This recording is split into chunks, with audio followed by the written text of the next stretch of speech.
بسم اللہ الرحمن الرحیم۔ السلام علیکم میرے پیارے دوستو۔ بزرگان دین رحمت اللہ تعالیٰ علیہ کے فرامین ہمارے لیے زندگی کے کثیر شعبہ جات میں رہنمائی مہیا کرتے ہیں۔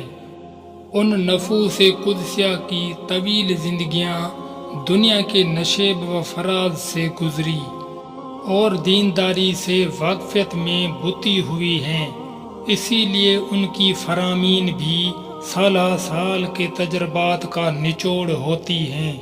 حضرت غوث پاک رحمت اللہ تعالیٰ علیہ کا فرمان مبارک ہے کہ ایک وہ جن کے پاس نہ زبان ہوتی ہے جس کے ساتھ حکمت کی باتیں کر سکیں، نہ دل جو علم و معرفت اور اسرار الہی کا محل ہو۔ ایسے عامی غافل، غبی اور ذلیل شخص کی اللہ پاک کے ہاں کوئی قدر و منزلت نہیں۔ ایسے لوگ تو بھوسے کی مانند ہیں، اس کی صحبت سے بچنا لازم ہے۔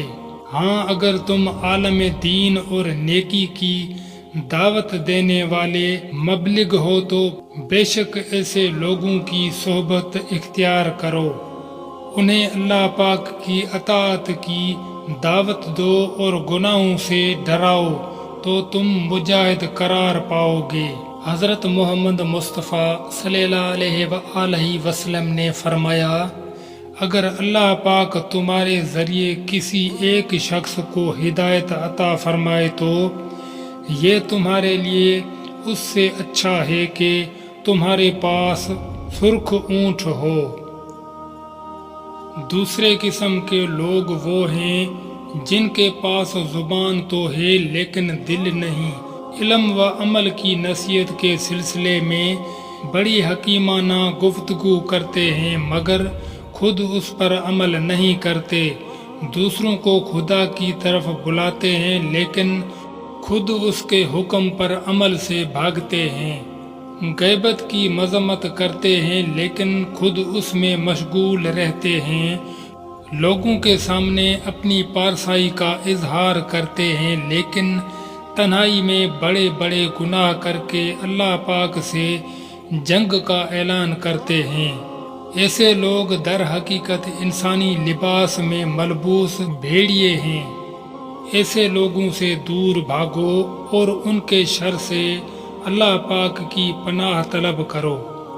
تیسرے قسم کے ایسے لوگ ہیں جن کے دل تو ہیں لیکن زبانیں نہیں، یعنی ان کے دل علم و عرفان کے انوار سے روشن ہیں لیکن وہ ان کی تشریح کے مجاز نہیں، بلکہ منہ پر خاموشی کا تالا لگا ہوا ہے تاکہ لوگوں کے اختلاف اور ان سے گفتگو سے محفوظ رہیں۔ یہ ایماندار لوگ ہیں، اللہ پاک نے انہیں مخلوق سے چھپا رکھا ہے اور ان پر پردہ ڈال دیا ہے۔ اللہ تعالیٰ نے انہیں ان کے نفس کے عوض سے آگاہ فرما دیا ہے اور عجب دریا کی بارگاہوں سے آگاہ کرتے ہوئے ان کے دلوں کو روشن کر دیا ہے۔ انہیں یقین ہو چکا ہے کہ خاموشی اور گوشہ نشینی میں ہی سلامتی ہے۔ ایسے لوگوں کی صحبت اور خدمت کو لازم پکڑ لو، اللہ تعالیٰ تمہیں بھی اپنے نیک لوگوں میں شامل کرے گا۔ چوتھے قسم کے وہ لوگ ہیں جن کے پاس زبان اور دل دونوں موجود ہیں۔ ایسے لوگ اللہ تعالیٰ اور اس کی نشانیوں سے واقف ہوتے ہیں۔ اللہ پاک نے انہیں ان رازوں پر آگاہ فرمایا ہے جو دوسرے لوگوں سے پوشیدہ ہیں اور انہیں انبیاء و مرسلین رحمت اللہ تعالیٰ علیہ کا جانشین ہونے کا مرتبہ حاصل ہے۔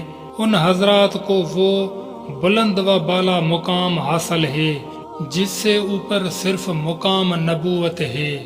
اللہ پاک ہمیں ایسی باتوں کی توفیق عطا فرمائے جو دنیا و آخرت میں اس کی محبوب اور پسندیدہ ہیں۔